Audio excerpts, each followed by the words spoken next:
So today's session, we're going to discuss a bit about pre-harvest factors that can affect your fruit and vegetable quality while growing and after harvesting. We're going to identify climateric and non-climateric crop. We're going to touch on post-harvest techniques and to talk about the cause and the remedies associated with post-harvest loss, right? And we will wrap up there for today. I would tell you this, just to give you a little heads up for Thursday. We would have to go a bit over it on Thursday because my topic on Thursday is agro-processing or value addition. And that is going to be covered in one session. I try to condense as much as I can, but trust me, the information you would enjoy if you are getting into agro-processing. So I might go over a bit, like 10 minutes or so over. So I'm just letting you know today. All right. So some pre-harvest factors affecting fruit quality and vegetable quality. Some pre-harvest factors we can focus on are things like genetic factors, mineral nutrition, the planting density, environmental factors, climate factors, pruning and thinning, irrigation, use of organic materials, and maturity stage, and also the time of harvesting. So when we talk about genetic factors, right, we're basically talking about the variety of crops. How would that affect your post-harvest or your pre-harvest factors? Now, one of the things that we do when we go back to planning, setting goals, taking action, we would research on the varieties of crops that we are going to grow, be it that we are growing for our home use, be it that we're growing for processing for ourselves, or we are growing for a fresh market, right? Knowing the variety can be a big deal, right? So genetic factors are basically several parameters that of quality that are basically controlled genetically. So whether you want a nice large tomato, like a beefsteak, or you want a grape tomato or cherry tomato, based on what your desire for these end crops would be, right? So horticulture, breeding, and biotechnology can play a significant role in improving and maintaining post-harvest quality. So now, we have crops that are heat tolerant, that would stand up to heat in these hot times. We have crops that are salt tolerant. We have crops that are resistant to certain pests, diseases, and so on, right? So it goes back to research. What am I going to grow and why am I growing this crop? It's not just somebody giving you some tomato plants and you just put them in, and at the end, oh, I really don't like these because harvesting cherry tomatoes is not really, I'm not feeling productive, and we're going to do with all these small cherry tomatoes and so on. So you have to know what is your end game, and then you have to research on varieties that you would desire, right? Choosing and researching on the variety of crop is very important. Varieties have shorter shelf life, right? And varieties with shorter shelf life are prone to higher post-harvest loss. Then there are varieties that have a thicker skin or thicker peel, higher firmness, lower respiration rate. And if there's lower respiration rate, there's low ethylene production. So you will have a longer storage life, right? Cultivars that can withstand the rigors of marketing and distribution and those sort of things. So you have to know what varieties that you want, right? That is very important, right? So to the bottom here, we just have some pictures that show the different varieties of tomatoes, right? We have the beefsteak, we have cherry tomatoes, cocktail, and we have a varieties of sweet potato. So we have big red, right? We have the Okiwana purple, which is a nice purple fish, and the Beauregard. Now, these sweet potato depends on what your desire. you would choose the different varieties of sweet potato. For example, I love the purple one when I'm doing roasted potato or a potato salad or so on, because it adds a nice color, right? I really love it in love the roasted potato when I'm doing something like roast mixed with things like butternut squash, pumpkin, and white potatoes or English potatoes together, right? So it creates a nice color, right? Whereas the Beauregard is perfect if you're going to do things like fries, you know, it has a nice eating quality for fries. And if you're going to do your things like your bulgur or your steamed potato, the other red skin varieties are nice because some of them are nice and dry, such as things like Rasta or Breakfall, Watchman, and these varieties. So your varieties of potatoes or whatever crop can actually guide you to the end result of whatever you want. So you must know what is your end game and choose your variety of potato, right? Mineral nutrition, very, very important, because you don't want to be there growing your crops. And last class, we talked about deficiencies and how you can identify these deficiencies and so on. Mineral nutrition is very important. Excessive amount could be a problem. Undernutrition can also be a problem, right? So mineral nutrition have significant impacts on your fruit quality. For example, excessive amount of nitrogen given to your fruits and your crops, right? It can actually have a negative effect on the post-harvest quality. It can have a thinner cell wall, so it's easily damaged, you know, so the keeping this shelf life of that fruit may not be as long as one that is given things like potassium and phosphorus and those sort of things, right? So these things like mineral nutrition could also affect the texture, the color of the crop, right? Ease of the crop being affected by disease. We know excessive amount of nitrogen actually causes cell elongation. And when you have cell elongation because of rapid growth, right, you will have a thin cell wall, so it's easily nicked, so that tomatoes cell wall will be thin, so it's easily nicked, so easily damaged by harvesting and those sort of things, because you'll be harvesting it and your nails would nick it, and then, you know, right, there's a source of entry for microorganism, loss of water, and obviously it will spoil faster. So as I say, mineral nutrition can affect the color, the texture, and juice composition, and development of physiological disorder, right? High calcium uptake in fruits reduces respiration rate. So now calcium helps to develop the cell wall of the plant. As you would see in the last presentation, we talk about deficiency in calcium can lead to things like splitting of the outer rind of the crop and so on. So high calcium uptake will reduce the fruit respiration rate and ethylene production, right? So if we have lower respiration rate, lower ethylene production, we can extend the shelf life of crop for a while. Hence, later on in this presentation, we'll talk about things like temperature and so on. So balanced application of all nutrients is basically necessary for maintaining growth and development in plants. Excessive or deficiency can affect the crop quality, and we talked about deficiency last class. There are numerous physiological disorders associated with mineral deficiency and can lead to ultimately post-harvest loss. So lack of phosphorus in carrots can lead to small tuber production. So small carrots, and in tomatoes, you can see it on the leaf looking slightly purple. So these things can cause, lack of phosphorus would cause these two deficiency in crops, right? So high nitrogen reduces the high nitrogen fertilization reduces the uptake of things like potassiums and those other things that would extend the shelf life or the post-harvest life of horticulture crop.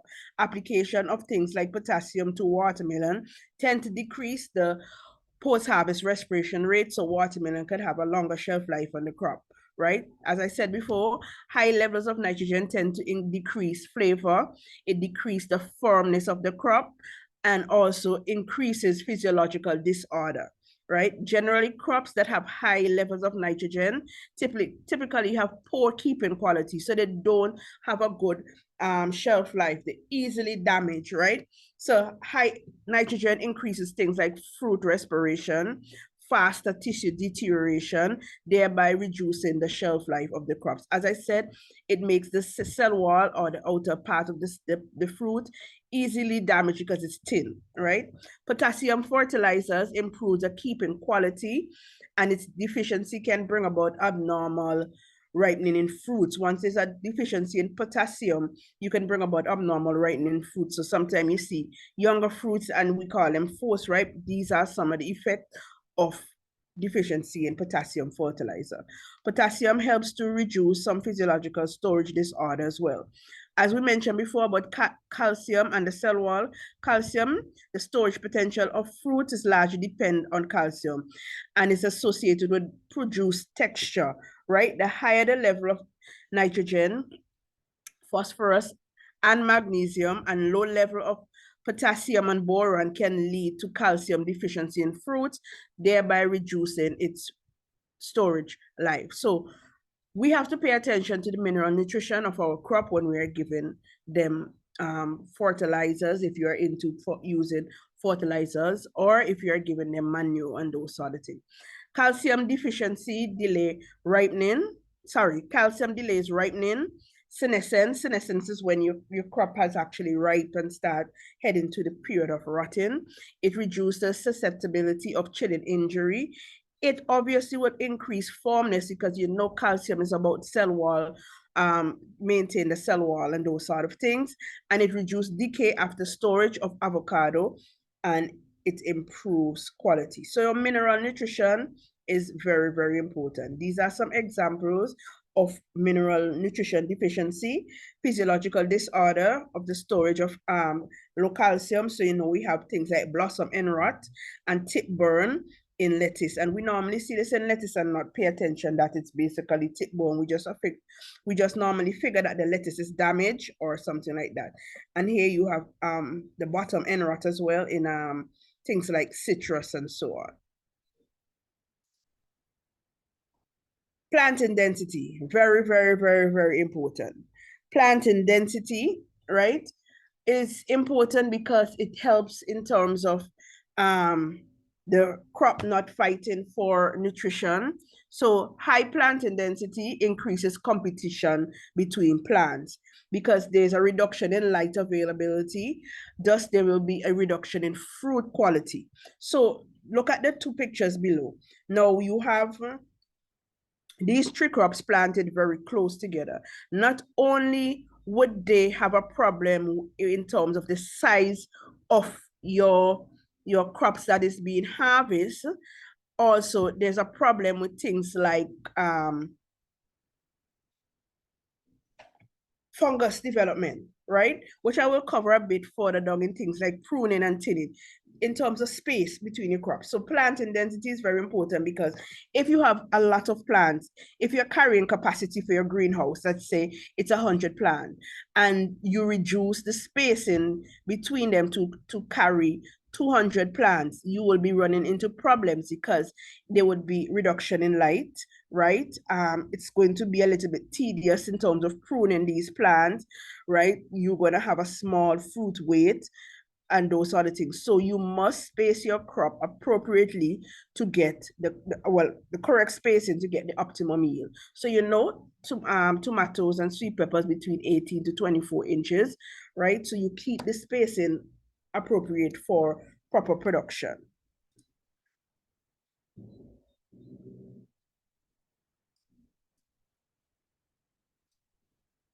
Sorry, my slide stick. Right. Environmental factors such as light, CO2, relative humidity, so carbon dioxide, relative humidity, temperature, and water availability are major direct or indirect constraints for photosynthesis. So photosynthesis is important. We know photosynthesis is a process whereby plants make their own food. So if you block the lights and those sort of things, you will have reduced photosynthesis. Reduction in photosynthesis could be a smaller fruit size, right? And those sort of things, right? The crops must be exposed to light so it can have photosynthesis occurring, right? So abiotic conditions such as soil fertility, that is a problem, environmental problem, if you do not have enough mineral nutrition or nutrition in the soil. Water availability is another environmental problem. Sometimes we look at our crops, such as tomato, we see it as splitting. That is because of reduction in water over as a period of time. Then sometimes you harvest your sweet potato, there's a split, but with sweet potato, the curing effect take place. So it actually cures, but you normally see the indentation there still. So, sorry, I feel like I'm coming out with a cold. I've been struggling all day. Yes, so water availability is very, very important. All these can affect the things like fruit quality and after harvesting, right? So increased exposure to light increases basically fruit size because, you know, light is needed or sunlight is needed for photosynthesis to occur. This is a process whereby plants make their own food. We have to remember these basic things, right? It also increases the total soluble solids, right? The larger the size, the larger the total soluble solids. It also increases the flesh formness. So environmental factors will play a great deal. Not only environmental factors such as soil, water availability, but keeping the area clean and having the correct temperature so that the crop can actually grow. You know, if you have high intensity of heat and sunlight, what you can do to reduce the water loss in the soil are things like mulching, and we know these things, right?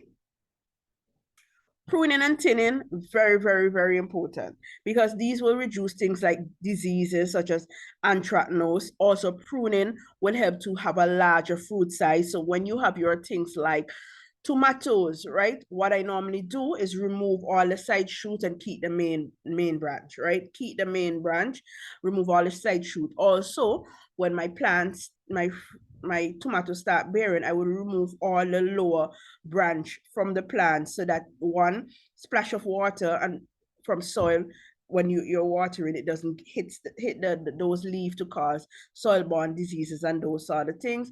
Also, the removal of those leaves can actually increase my fruit size because I don't want my energy to go towards creation of the leaf production and those sort of things, but go towards fruit production. So you could have a larger tomatoes, right? And I realized I didn't put in any picture here to indicate. I mean, last semester when we had tomatoes, one tomato weighing like up to 14 ounces, 13 ounces, 12 ounces, and so on, right? Pruning of side shoots, as I said, produce larger fruits. Fruit thinning increases size and reduce. It also would reduce the total yield because what you don't want is your mango tree having a lot of mango, but a lot of small mango. Same thing with the avocado. You don't want a lot of avocado, but a lot of small avocado, but you want to increase your fruit size. So pruning is very important to ensure that would occur, right? Also, what you want to do, thinning and pruning out. Thinning and pruning would also help to reduce diseases such as anthracnose. Sometimes you have a mango tree, you haven't pruned it for a while, so there's no free flow of air going through that mango tree. And sometimes when you harvest your mango, after it's ripe, you see these black spots on it. And this is a fungal disease, right? And one of the things you can do to help to reduce this is actually thin it out so that they can have an exposure of light and air going through that mango tree and so on, right? So this is one of the ways to reduce things like anthracnose. Otherwise, you basically spray with a fungicide. But spraying a fungicide, yes, but if you don't allow the free flow of air in that mango trees or your avocado trees, you're going to be affected with things like anthracnose. Irrigation, we talked about that before. Irrigation water stress not only reduces crop productivity, but it also it tends to accelerate fruit ripening. So sometimes during the dry season, we see these small tomatoes or small peppers on these plants, and we're looking at them and they're saying, they're ripe already. So this is because of water stress. Obviously, you know, fruits, plants, they're living organisms. And the first thing they think about when they are under stress is mode of survival. So the mode of survival is to start ripening so that they can produce seeds. The seed will be mature enough to be able to continue production, continue survival, right? So irrigation stress not only reduces crop productivity, but it also tends to accelerate fruit ripening. Decrease fruit moisture loss during storage, right? Decrease in fruit moisture loss during storage significantly decreases the incidence of pathological and physiological disorder. So this basically means when you're storing your fruit, you're trying not to have too much moisture around because it can lead to rotting.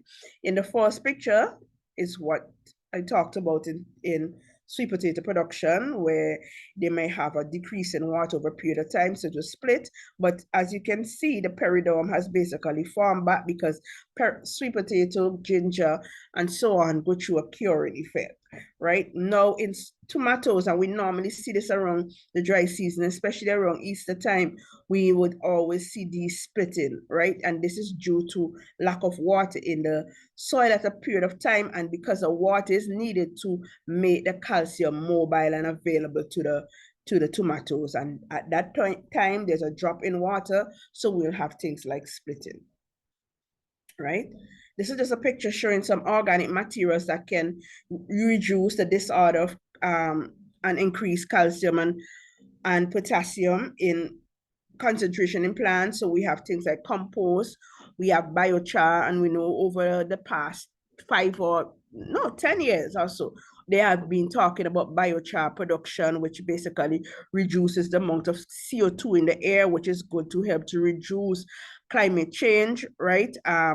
It helps to maintain moisture in the soil. It improves pest and disease resistance and all those sort of things. So biochar is basically organic material bond under a certain temperature and pressure so that it can actually be added back to the soil. And if you do further research, you will find out more information about biochar with increased things like your nutrition and moisture retention in the soil. And these are things that we need, right? Then you have rabbit manure, which is very good. Right now, over the weekend, I shovel a sack. So I'm going to utilize my rabbit manure in a anthurium lily plot that I'm actually setting up, right? So rabbit manure, very, very good. It's a cold manure. You can use it and plant at the same time, right? So these are some of the organic inputs you can use in your crop production, right? So we know about pre-harvest factors. Now we are moving closer to post-harvest factors. So before we talk about post-harvest factors and harvesting our fruit or harvesting our crop, we need to identify whether they are climateric crops or non-climateric crops. So basically, climateric crops are crops when you harvest them from the plant, they can continue maturing or ripening, right? Whereas non-climateric crops, you have to harvest them at full maturity from the plant, right? Because even if you harvest them, if they're young or just turning green, they are not going to continue ripening. What is going to happen is senescence. They are going to just rot. So some example of non-climateric crops, you have things like watermelon, you have passion fruit, you have pineapple. So these must ripen or ripen on the plant before harvest. And climateric are those that when you harvest them, even if you harvest them young, eventually they ripen, right? They may not be as sweet as when you harvest them mature, but eventually they do ripen. So climateric fruits are things like banana, breadfruit, mango, and so on. These are some examples of climateric fruits. So here I have climateric fruits. These can be ripened after being picked, produce much more ethylene than non-climateric. So ethylene production is a natural gas that is produced by plants, right? And they occur in climateric crops. So ethylene gas is produced in climateric crops. So you will have them, which you will have things such as banana, right? They produce more ethylene gas than other climateric crops, right? So if you're, as I said here, if you're impatient and waiting for your climateric crop to ripe, to speed that up, heat or warm places speeds up ethylene production. Ethylene production will speed up ripening. So basically what you do, you put your fruit in a brown paper bag, and that will keep the ethylene concentrated in that area, and it will actually ripen your crop faster, right? So things like, as I said, banana, mango, and so on. Non-climateric crop must be ripened on the plant before harvesting, right? If you want a full ripe fruit, since once they have been picked, there's no further ripening occurring, right? So the flavor and the texture will be affected. So if you harvest a pineapple before it actually starts ripening, it's not going to ripen, it's going to rot, and then you won't have the nice high bricks and those sort of things. It wouldn't be as sweet and lovely as it should be, right? So non-climateric crop does not respond to ethylene production. So you can spray it with ethylene, dip it in ethylene, and it will not ripen as it should, right? A partially ripe fruit will not develop any more color and sweetness after it's being picked, right? It will basically deteriorate faster if exposed to ethylene. So watermelon, you can't pick that young and expect it to ripe, right? So those are some things you must take into consideration. Watermelon must develop the sweetness during the week before they are ready to basically harvest, right? If you harvest them before the time, they do not taste as nice and sweet, and they become undesirable, right? So these are just some examples. So climateric fruits, we have things like avocado, banana, breadfruit, guava, mango, papaya, plantain, sapodilla, salsa, plums, golden apple, tomato, jackfruit. So you harvest these green and they will ripen, right? Once they are detached from the plant, they will ripe, right? So here in climateric fruit, you can see, right? The ethylene production increases, right? And with ethylene production increases, you also have respiration rate increasing, right? With non-climateric, there is no increase in ethylene production, right? So ethylene production does not really, there are low amount of ethylene production occurring in non-climateric fruits. So non-climateric fruits, we have things like pomegranate. You cannot pick a pomegranate green and expect, oh, then put it on the counter and it will ripen. That is not going to happen. Same thing with a watermelon. What will happen? It will be there for a while and it will start to rot in essence, right? Same thing with cherry, strawberry, carambola, cucumber, eggplants, grapes, okra, peppers, pineapple, these sort of things, cocoa, jujube. You cannot pick them young and expect them to increase in the bricks content. And when you talk about bricks, you're talking about sweetness. They are not going to ripen, so the bricks content is not going to increase, and the texture is not going to become nice and sweet and juicy. What occur in climateric crops, because when they are green, such as mango, you have a higher starch content. But as they start ripening, they come more like jelly types or gelatinous, and they becomes sweet, right? So the starch content reduces as it becomes sweet, right?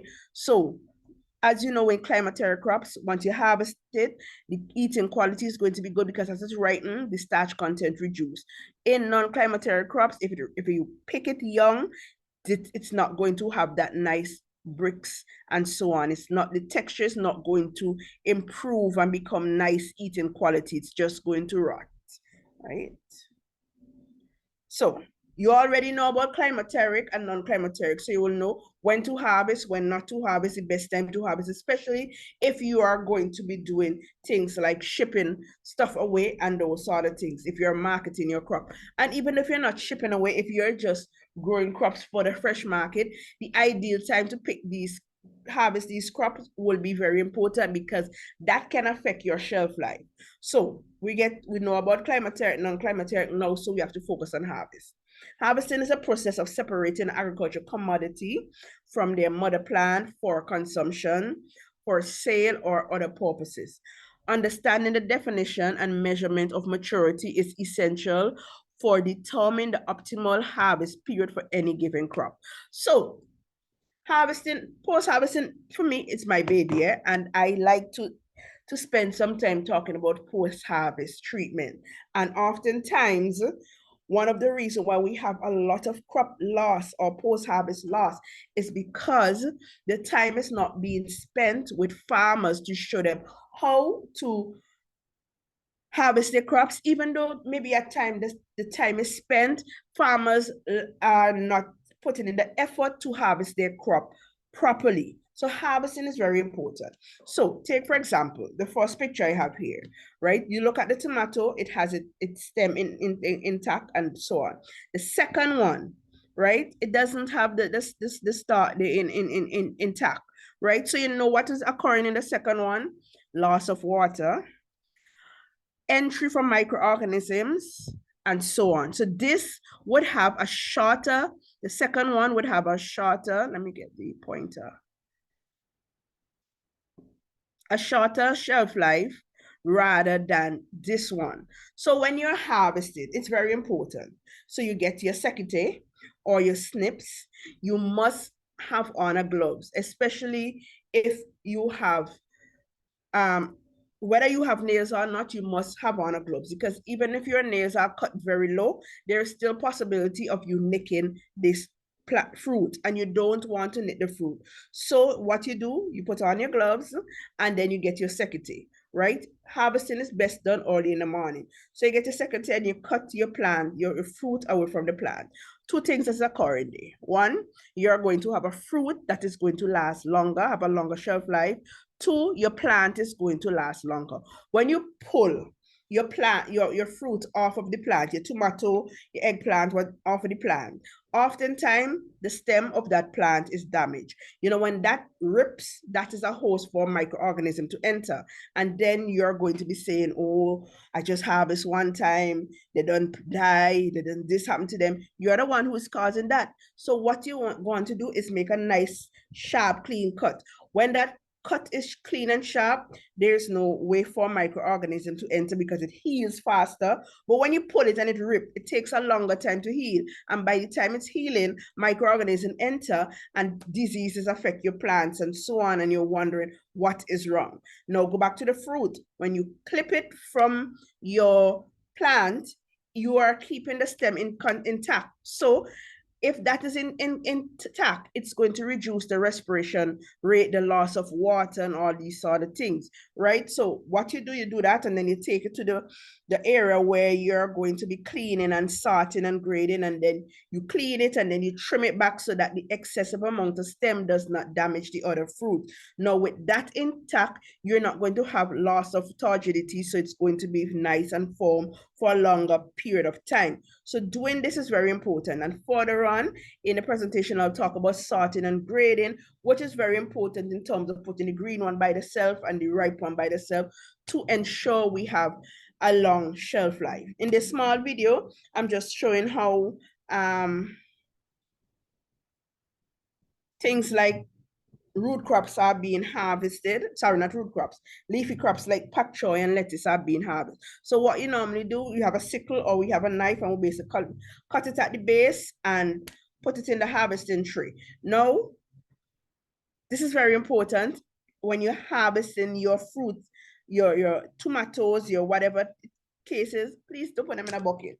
When you put them in a bucket, there's heat, respiration rate, they're going to be hot, because the first step to extending shelf life of your crop is removing the field heat. So what you want to do is take them and place them in an area where you can wash them as soon as possible. So now you harvesting them, placing them in bucket, heat in that bucket. Don't put them in a crocus bag or a flour sack or fertilizers, all these nonsense that people has been doing. You're reducing the shelf life, you're causing contamination. There's so much things that you're doing and you're reducing, as I said, you're reducing the shelf life, so you're going to have higher post-harvest loss. With the problem right now with the heat and so on, what we have to try to do between now, not even now in December, but what you should continuously try to do is to reduce post-harvest loss, because when you reduce post-harvest loss, you increase food security. But when you have high post-harvest loss, you increase food insecurity, right? So you don't want food insecurity, you want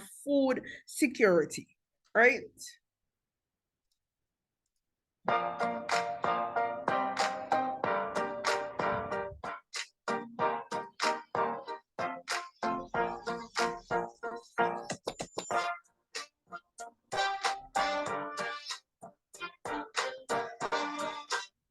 So what he did, he placed the bottom part in, and if we had more to place on top, we turn the butt upside down. So you don't put the butt on top of the other one below. So you turn them head on top of head, right? So that latex or whatever, or if there's any latex in your lettuce or your pak choy, it doesn't run on the other one, causing this distaste, right?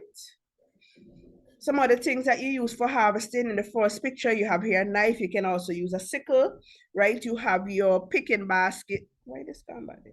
You have your picking basket, especially if you're harvesting things like avocado or you're harvesting mango or breadfruit, those sort of things. In the third one, we have how you go about harvesting your tomatoes, your eggplant, your peppers, and so on, right? This is very important in harvesting. So you remove it, you cut a nice clean cut. Look at this one right here. It's a nice clean cut. So no host of microorganism will enter there, right? In the bottom one, we have a fruit picker, and we know they sell these like hot bread. So you can use these for picking your mango, your avocado, and so on, right? Your golden apple, so on. In the link below, which I think was very important, is a link with step-by-steps to show how you can harvest breadfruit and increase the shelf life. So it goes back to things like when you harvest your breadfruit, you turn it down to drain, you try not to let it drop on the ground, you remove the field heat, you talk about packaging, sorting, grading, and all these sort of things. The temperature, these things are very important in extending the shelf life of your crop. So when you have a chance and you get the video, you get the presentation, you can click on the YouTube video to see step by step how to harvest breadfruit for a longer shelf life.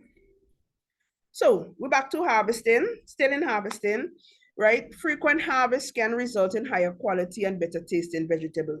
So when you have your plants and they are ripe and they are close to ripening, harvest them. Don't leave them to ripen on the tree because you can reduce your yield right there, right? Using proper tools. For many vegetables, harvesting tools are unnecessary. So things like beans and those other things, you really don't need no expensive or no special type of harvesting tools, right? Common tools used in vegetables and harvest production, vegetable harvesting, are things like your secateurs, your knives, your handheld pruner mount picking shears. These are things that you can use. When fruits or vegetables are difficult to reach, such as mango, it's ideal to put a cushioning material on the ground, because you know, once your breadfruit hit the ground, that's damage right there. When your mango hit the ground, that's damage right there. And that area that it hits, right, cause things like higher respiration rate, and you know, higher respiration rate leads to rotting. So you have to be very careful. If we're talking food security, we have to focus on post-harvest. In the second picture, take a good look. You see what they're being harvesting crate. As farmers, as you need to invest in harvesting crate. Harvesting your stuff and putting them in crackers bag and putting them in buckets and plastic bag is not ideal, because that develop heat, that cause heat to build up. And when heat build up, you have higher respiration rate, right? And you have higher ethylene production. Obviously, by the time these produce get to consumers, they are no good, because they're soft, they're easily to rot, and those sort of things. So you have to think, if we're talking food security, we must focus on post-harvest technology. Even in the case of things like sweet potato, right here, he's harvesting sweet potato and he's putting it in a harvesting crate and then taking it into a cool area to wash and basically dry.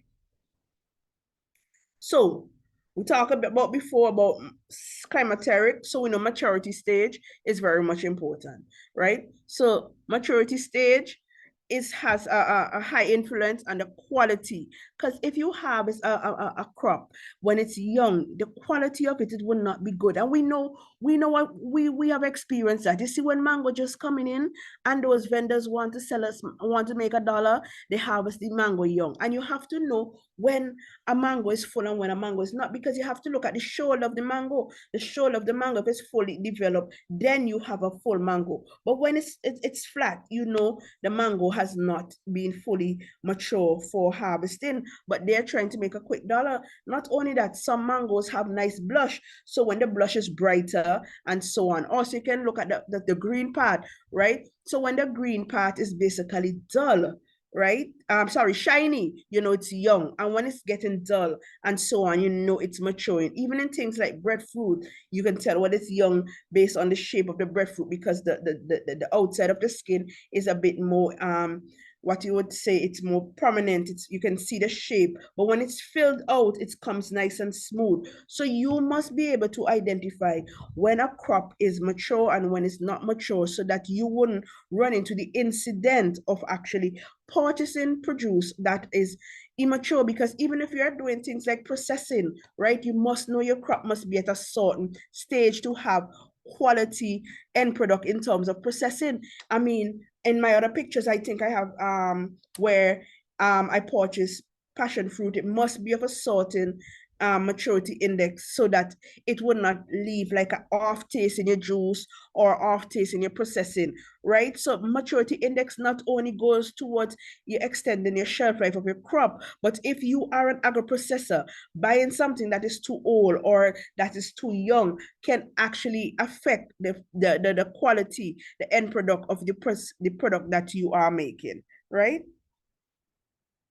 So maturity indices, if you are paying attention to your crop, like you're planting your corn, you know which day the seed germinate, and based on the variety, it will tell you how many days to maturity index, whether it's 180 days, whether it's 90 days, whatever the case may be. So the number of days from fruit set to harvesting, if you are keeping record, you can be able to tell when your watermelon is ready, when your butternut squash is ready, and record keeping is very, very important.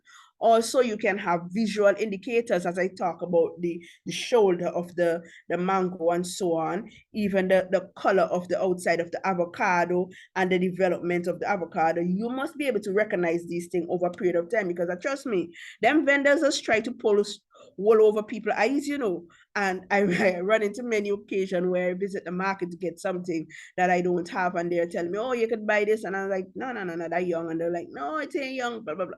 But I know when something is mature and when it's not mature, so I just let them know how school keeping, and I go about my business, right? So the shape of the fruit, the colors, I said, some of them could have a nice blush, right? The external appearance. Now, when you're talking about insiders, when you're cutting, the texture can tell you, you know, sometimes you buy a watermelon and it's basically a little bit over the nice eating quality. So it's kind of like more like eating sponge rather than biting into something that is juicy, because the water content already start dropping, and you don't enjoy that eating, that mouth feel of that watermelon, right? So the texture could actually give you a guide whether it's an mature or over mature fruit, right? The starch content. Now, you know, when mango and those sort of things are green, and when avocado is green, the starch content is more higher than when it's actually ripe. So when mango ripen,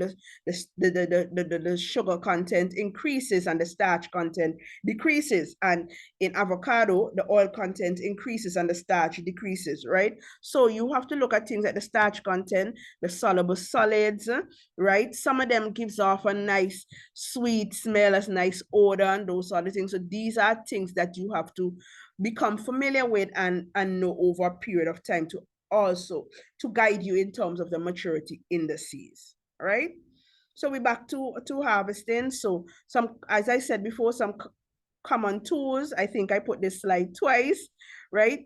Mangoes are hand harvested or simple by snapping the fruits off and keeping the peduncle, short peduncle. What you don't want is it going right down, breaking right down to the shoulder of the mango, because let's face it, we like to see mangoes that are nice and pretty and clean and so on. So when you harvest it and the peduncle is very low, sometimes it runs on the skin and it leaves this on this look that you basically don't like, especially if you are going to use these in a display and what's not, right? So these things are a bit unsightly. So you want a nice clean mango. So what you do when you harvest, you leave a little bit of peduncle, about 4 inches, right? So that this allow the milk and the latex to ooze from the stem without basically touching the surface of or running on the surface of the fruit, right? And these are just some examples how you go about harvesting mangoes.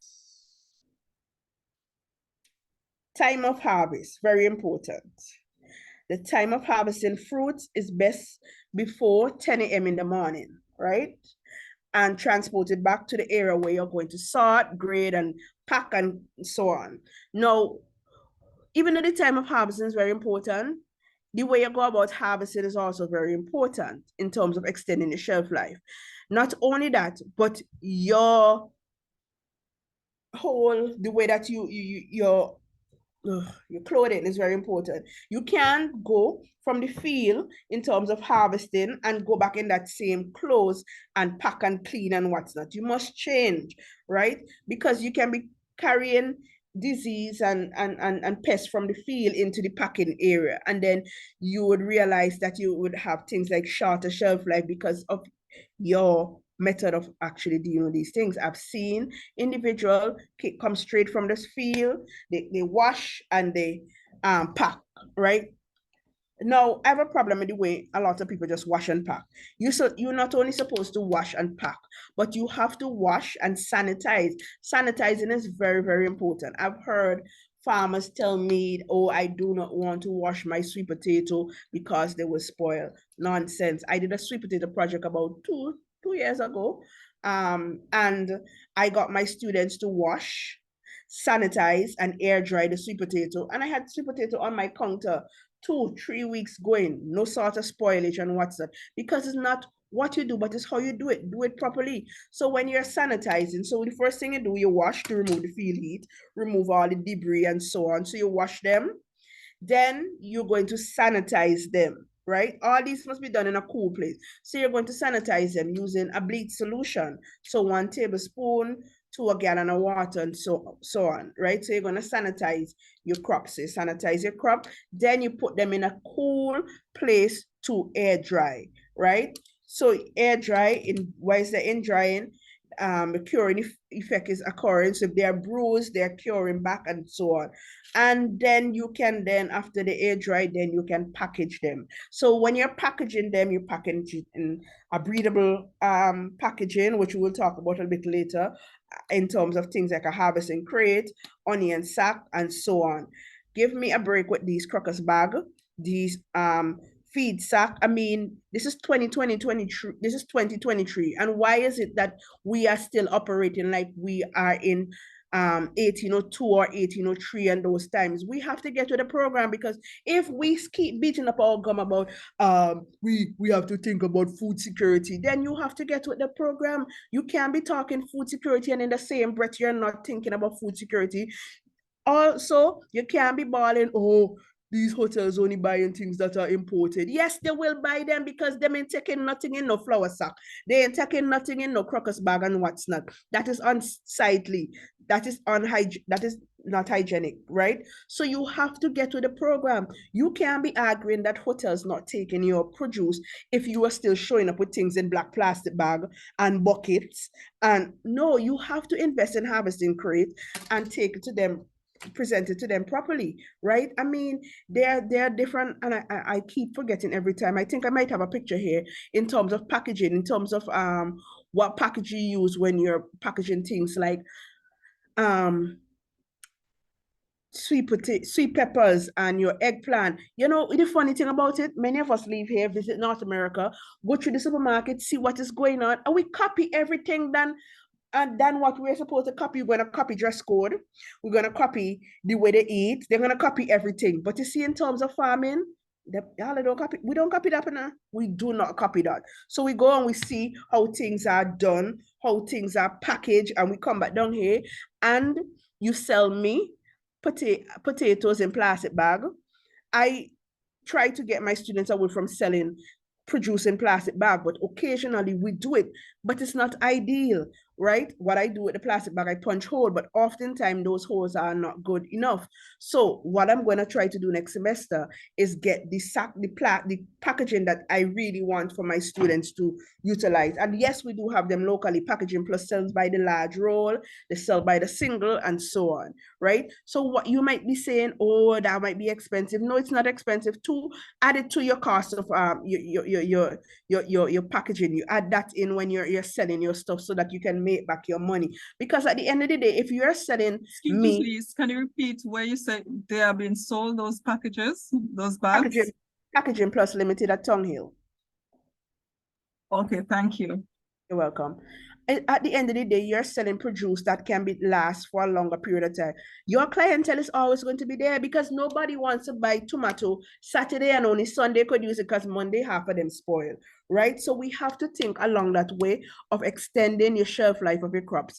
But let me continue because if I keep going on this road, I will get started on the the vendors, and that's for a little discussion further down where vendors put everything on the table. They have tomatoes here, they have lettuce here, and they're not taking in consideration about the ethylene production. So by the time you take home your lettuce yellow, and you think that they said the old lettuce. No, they didn't say the old lettuce. It's because of the ethylene gas from things like banana and tomatoes and peppers affect your green leafy vegetables, but we'll discuss that later on down, right? So it's desirable that fruits are harvested during the cooler part of the day to reduce the risk of things like heat injury and sunburn. So it's not ideal to harvest and leave them open in the field, but take them in a cool area, right? All vegetables are best harvested early in the morning, as overnight vegetables regain most moisture that they lost during the day through evaporation, and the starch formed during the day may convert to sugars during the evening, right? So these traits make morning harvest produce much crispier, juicier, and sweeter. So it's ideal to harvest early in the morning. High temperatures, as I said before, lead to faster respiration rates or higher respiration rates. Higher respiration rates mean more ethylene production. So obviously you will have shorter shelf life, right? So what exactly is post-harvest, right? All fresh horticulture fruits are high in water content, and they are subjected to things like wilting, shriveling, and obviously mechanical injury. And when we're talking mechanical injury, moving from one place to the other, just harvesting, nicking with your nail, putting them in flour sacks or crocus bag and feed sacks, and they're being squeezed and bruised. All these things are example of mechanical injury. So post-harvest handling is a stage of crop production immediately following harvest, right? So it must include things like cooling or removing the field heat as soon as possible, cleaning, sorting, grading, packing, right? So the instant the crop is removed from the ground or separate from the plant, it begins to deteriorate, right? So post-harvest management includes a process being done immediately after harvesting, and I listed them out before, right? So one of the things that is important, or these are the steps that are important to reduce post-harvest loss. So they include things like removal of the feed heat and cleaning the produce. Your water quality is important because even though that I tell you, you must wash and remove feed heat, you cannot keep washing these produce the entire harvest in one same water. You must change the water when you see it's a bit too murky, it's getting dark, the color is changing. You must change the water when it starts to get slightly gray. Dump that, fill again, and go, right? Your workers' hygiene is very, very important. You cannot come from the field and go and pack and sort and grade in the same field, close from the field.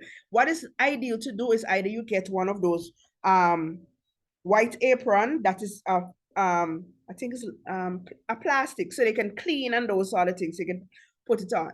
The other ideal thing is the clothes that you're used for packing and sorting and grading should be white because it's easily see when it's dirty too, and it's also easy to sanitize, meaning if they're stained, if it's dirty, you can put it in bleach solution and clean it. Easily clean, because white. If it's colored, you put it in bleach solution, it's going to change color and so on, and you would not be able to see when it's dirty. Also, if it's darkly colored and you're in an area that you're packaged and it is heat, you're going to get hot fast. So white, ideal. No armpits.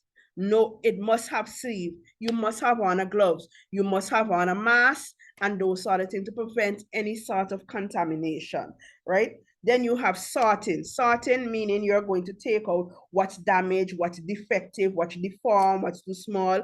And you also going to sort in the area of green by itself, right by itself, and so on. Packaging, very, very important. The type of packaging you choose can extend the shelf life of the crop, or it can reduce the shelf life of the crop. Then you're going to talk about cooling, because temperature is important to reduce respiration rate and those sort of things. So you're either going to put it in a chiller where it's at the correct temperature based on the crop that you harvest, right? So good refrigeration and storage is very important.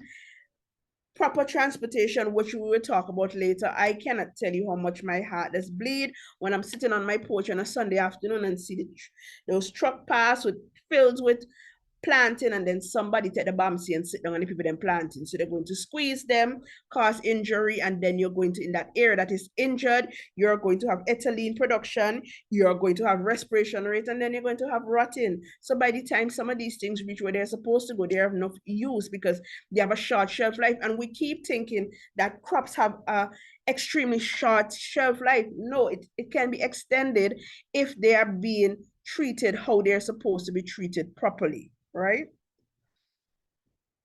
So post-harvest technologies aim at extending the shelf life of fresh fruit and vegetables and may support customer perceived freshness and influence the likelihood of their purchase, right? So once you can provide your customer with produce that would last a longer time, in your mind you're thinking, okay, if this lasts longer, it's going to cut down on my sale. No, you can't be thinking like that, because you know if you get sell quality produce to a customer, they're going to tell someone else and tell someone else, and you are going to always have a market for your produce. So there's three main objectives when applying post-harvest technology, right? One is to maintain quality. And in terms to maintain quality, you have to focus on the appearance, the texture, the flavor, and the nutritive value. Because you know when the post-harvest, when there's post-harvest loss, you also lose the nutritive value or the nutrients that you can get from these crops, right? The next one is to protect food safety, right? Food safety is very important. And when Theo come on, she would be spending time talking about food safety and all these sort of things, right? The next one is to reduce loss between harvest and consumption. So when the crop is harvest to the time it's consumption, you must be able to reduce post-harvest loss, right? And we talked about them before: harvesting, handling, storage, processing, package, transportation, and marketing. All these are very important. Loss of horticulture produce are one of the major problem in the post-harvest chain. They can be a wide variety of factors ranging from the growing condition in terms of, when we go back to mineral nutrition, excessive amount of nitrogen, right down to the way they are handled at the retail level, right? So we know, we talked about that before, fruits picked too early may lack flavor, they may not ripen properly, while produce that are harvested too late may be too fibrous, right? And have a very limited time shelf life or market life, right? The level of maturity helps in selecting of the storage method and the estimation of shelf life, right? Also, it helps in the selection of processing operation based on what you're going to produce or you're going to make with your produce. The level of maturity would be very, very important, right? So there are two categories of maturity. There are horticultural maturity and their physiological maturity. When we talk about physiological maturity, this is the stage in which the fruit is able to continue to develop after harvested. So you are harvesting this fruit either for eating, fresh market, or for processing, right? So Horticultural maturity is different, right? It refers to the stage of the development when the plant part is needed or whatever it is desired by the consumer. So you don't harvest okra when it's mature, you harvest it when it's young, because if you had harvest it when it's mature, it would be fibrous, it would be hard, it would not have nice eating quality. Same thing with string beans. You harvest them when they're young because you're going to make either your casserole, string bean casserole, or whatever the case may be. You want it nice and young to snap, or you're just going to steam it and eat it, right? Whereas the same thing with banana, you can harvest banana young, depends on what you're going to use it for, and mature if you're going to eat it as a dessert in terms of ripe and those sort of things. So physiological maturity deals with the ones that you need when they are mature and in order for ripening. So you have your ripe mango or whatever the case may be. And the horticultural maturity depends on when you want that plant part for whatever eating purpose, be it things like okra, be it things like bygone local name, eggplant, right? Be it things like eggplant, because you don't want eggplant when it's mature for eating, right? Because it could develop a bitter taste. Same thing with cucumber, it will have a bitter taste and so on. So you want it at horticultural maturity. So you want it young because at that time it has better eating quality, right? And we stop here for a 5 minutes break because it's in the middle of the presentation. And Latoya, can you time the 5 minutes, please? And I will take questions around this time. Oh. Well, you know, I'm jumping in here already.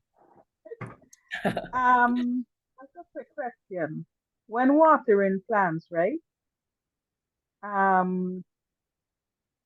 You just aim it at the roots or the entire plant. The root, it's ideal to aim it at the root. Hence the reason why when I tell you I'm choosing a irrigation system, I like my irrigation system to be a drip irrigation system over a sprinkler irrigation system, because over a period of time when the water is being dropped on the leaf and there's high humidity, it can lead to things like fungus development, right? Okay. So I always aim at the root. And the other question, when you said, what do you mean when you say not to leave the fruit and the tree to ripe? Did I hear wrong? So no, I'm talking about things like eggplant, sorry, not eggplant. Eggplant as well as tomato and those sort of things. You don't leave them to ripen on the tree because the plant, because that can reduce the yield. So what you want to do is continuously remove them so that it can initiate the formation of more fruits for harvesting. So I was referring to vegetable production. Okay, so that's a good question. Now, how you would know when your eggplant's ready to harvest? Well, you normally harvest your eggplant young because you want them for making steam eggplant or well, Vincent, you don't eat bygone choker and those other things. But you want your eggplant young, you don't want them old. So you look at the color of the eggplant in terms of it might be a bit more shiny. As it gets older, the color gets dull, and even the size it gets. And here is where you're supposed to also know your variety, because if you have one of those long varieties and waiting for it to come wrong, then it's going to be old. So you must know your variety, and that is very important when you purchase your seedlings or you purchase your seed. Know your variety so you can know when is the ideal time for harvesting. Okay, let me leave now because somebody else might have a question. Hi, yes, I have a little problem with an okra plant that I have here. I bought some green ones and I got a purplish looking one in the batch, but I don't know when it is good enough to harvest. So you bought your seeds in the market, you bought your seedlings in the market, right? Mm-hmm. Right, from Nyasha, because she's the only one who has a nice purple variety. Right, I got one in it. Right. So it goes back now about knowing about your variety and what you're going to use your okra for. You know, we normally use okra for steaming. Either you're going to use it with your corn kuku or whatever the case may be. But based on that variety, some of them she has, from my observation, she has two, because some of them comes very long and some of them are very Yes, short, exactly. right? I So, didn't know. huh? Yeah, so I didn't know because when I harvest one, the first one, it was sort of small, but it was young. And then I left one and it got longer, but it Old, is still young. right? Oh, it was still young? Right. So I Yeah, it didn't got a bit realize longer. the longer they get a little bit fibrous. And what you normally do is, like, as soon as they shoot out, you could harvest them within 3 to 5 days after. So they would be at a certain length and a certain desire that you can actually use. Don't leave them to get too old. I'm still observing those red ones, because I don't know if she realized that she has two varieties, because I got some that are very, very short and some that are long and nice and tapering. But I don't think she pay much attention sometime when she are sewing them, so that she can identify which varieties that individual have. So you end up getting a batch with green, red, different ones together. Right. Another thing, sometimes when you purchase cucumbers from persons and you have them just for a short while and they turn water, is that because of the variety or the No, manure? that's because of the condition in which they were harvested in terms of field heat. Remember, I said the first thing you must do is remove the field heat. And oftentimes individuals don't remove the field heat, and then they either package them close to things like tomatoes and other things. It's going to get rotten fast. And also that water is because of excessive amount of nitrogen being given to that crop. Okay. Yeah. I noticed it in cucumbers and peppers, sweet peppers. Easily start rotting and getting soft because of the cell wall is easily damaged and those sort of things. So we are focused Talking on about cucumbers. Also, Hello? sometimes when you buy some of Sally, 5 minutes. And Okay. what can be the problem? I didn't hear. Repeat, Natalie. I said sometimes when you buy cucumbers, they are very bitter. So I'm wondering what is the problem? What is causing that? They will harvest all. Yeah, they're harvest beyond their time. Cucumbers are, if you don't pay attention with cucumbers, they can ripen on you very fast, right? They can get mature. So you have to monitor cucumbers properly so that you can harvest them at the correct time. Once you harvest them a bit over their time, they are going to be bitter. They're all. Cucumbers, you don't want them mature, but you have to monitor them. And Michelle can tell you about this, because they have cucumbers down at the college, and you would see them today. By the time you come back tomorrow, they already start slightly yellowing and so on, because they mature very fast, especially if they have access to enough water. So somebody asked, should plants like watermelon and pumpkin allowed to grow wild in bushes, or you should weed them?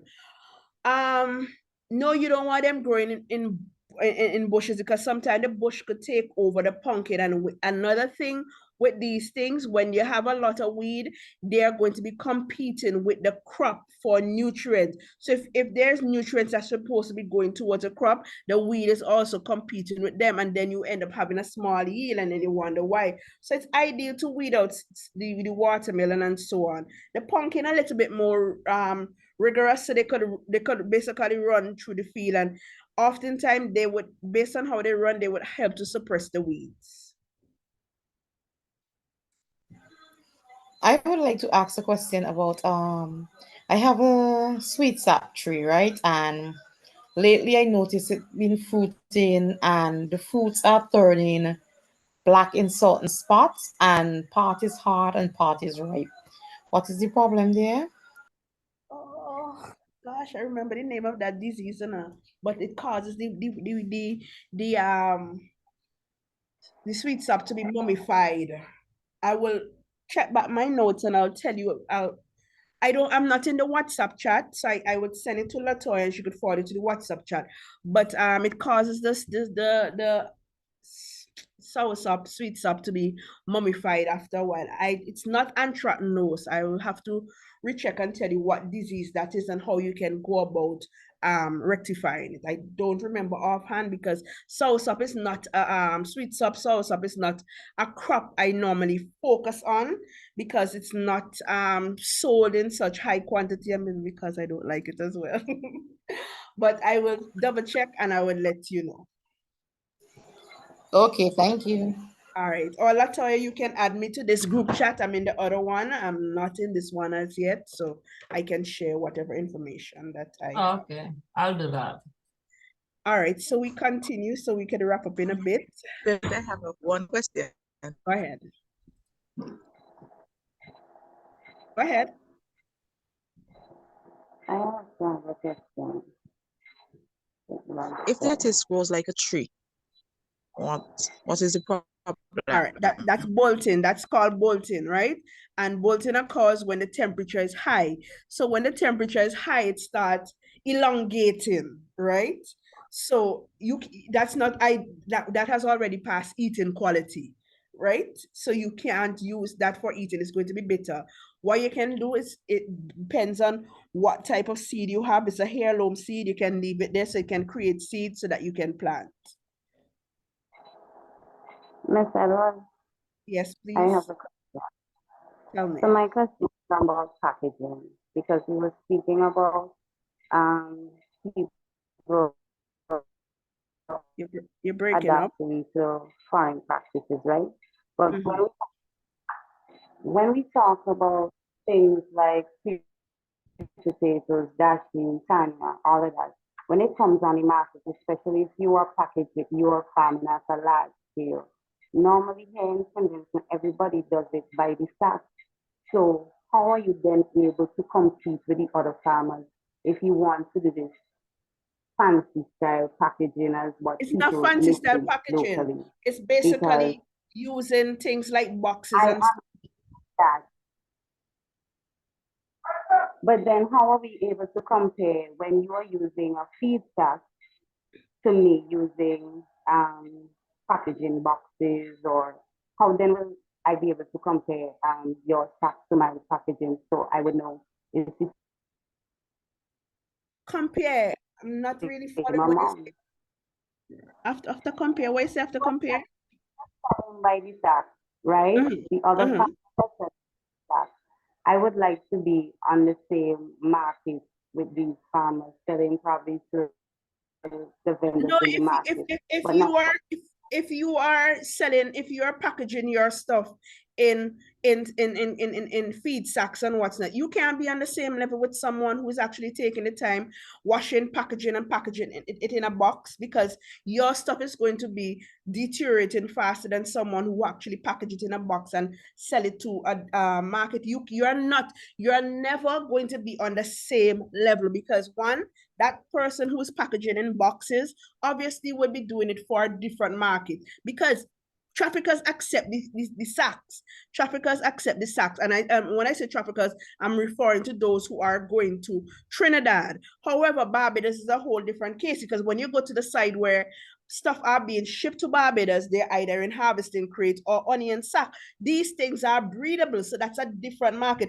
You cannot be on the same level or look to fetch the same price if you are still operating in 1902, because a restaurant, or not, I wouldn't even go down to a restaurant, a hotel is not going to accept you coming to their business place and bringing it in a crocus bag or a sack or whatever the case may be. So you cannot be on the same level with them. You have to now step up and change your method of packaging your stuff, and you will then fetch the price that you desire. Because if you are packaging properly and you are doing proper post-harvest treatment, then you have to get your price that you desire, because you have to factor in the cost of your packaging, right? Because this is going to talk about extending the shelf life of your crop. So you can't come and tell me that because you have your stuff in crocus bag, you want to be on the same level with me, who take my time, do cleaning, sanitizing, washing, sorting, grading, and pack properly in a box for sale. And when I say pack properly, not overpack where you have them and you press in and then you force on the cover for these cardboard boxes and so on. No, pack properly with space for the crop to breathe. So you can never be on the same level and tell me that you want to receive or get the same level of treatment. You would not. Well, not in my book, because if someone is selling me stuff and they're always bringing it in plastic bags or bags that are not breathable and those sort of things, we're gonna have problems, because your stuff, by the time I know what is going to happen by the time I get home, especially if I'm packed in town for the day, and then by the time I get home, these things already start having a scent, and no. So yeah, we had Excuse me, but a question. huh? If people buy the sack, the crocus sack, if people purchase like that, how would I know when I'm packaging in my packaging, whatever, that is a sack that I have there? So if If you're you get talking what about if you buy from someone, and how would you know that is what you would have purchased? it's a sack, because These look out things and like buy sweet potatoes, sometimes you purchase them from a vendor and you get home and you start cooking and they're black inside, they're brown inside, they all discolor. So you would know these have been under heat for a period of time. So they are going to give you a horrible eating quality, horrible texture and smell. Ms. Edward, Uh-huh. I the question that she's really asking is the same question that I was asking, because normally everybody would sell by the sack, for example, sweet potatoes and canned, Right, and that is, like per se to the I market vendor. understand Say that I'm is a what farmer, you're I'm selling to saying. the right? Hold on. Right, Right. Fiona. So she's saying now you know that you are selling a sack at 120 per sack, right? And I am now selling in crates. How is the vendor going to be able to say, like, so All then right, I so just I give my understand. price per crate? I understand what you're saying now, right? But that would have to be start from, in terms of the ministry would have to implement individual not no longer selling by the sack, but selling at a price of by the crate or whatever. And we have to face the fact we don't even have a marketing information system here. So farmers cannot even go online to see what's the price of this by the pound, how sweet potato is going this week. So it all goes back to the Ministry of Agriculture starting the paradigm shift in terms of no longer letting people sell stuff by the crate. And that is what I go back to by the bag. That is what I go back to say. In America, when farmers are taking stuff to supermarkets and places to sell, they are in crate, but we are the only ones who are still focused on selling things by sack. So we are still operating in 1902 and 1911, and those times we need to make the change.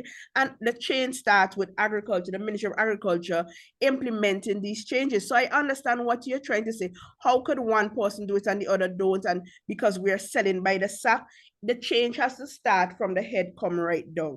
And until we start doing that, we're still going to be in the case of food insecurity, because we cannot, as I said before, talk about food security and you're not putting anything in place for farmers, or even putting legislation in place so that farmers would know we no longer should be selling by the sack and those sort of things, because that reduces food security.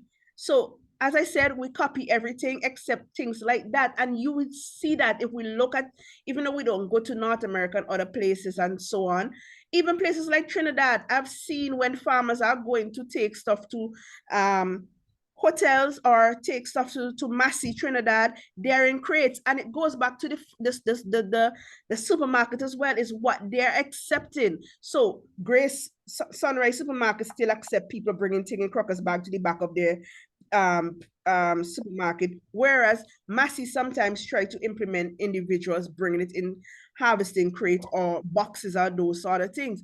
But it goes back to what we accept. And if we always going to be beating up our gum about food security and not setting things in place, we are just going to be having this discussion over and over and over, and we are going to still be in this case of food insecurity. Let's say, for example, a war breakout somewhere and we cannot get, and we don't have to say example that we saw that during COVID where things were hardly accessible and those sort of things and what's not. We have to start to do the correct things here in other words to be food secure. So yes, I understand what you're saying about some farmers doing it and some don't. This comes from head downwards, and unless they implement these sort of things in terms of if we want to ensure food security, we have to think about packaging and so on.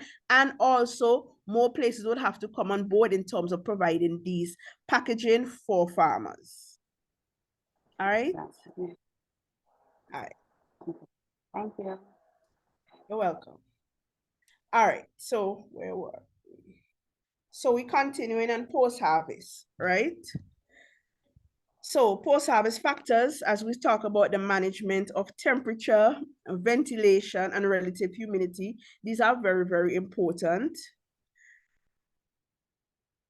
These are very, very important in terms of how they affect the post-harvest quality and the storage life for horticultural produce.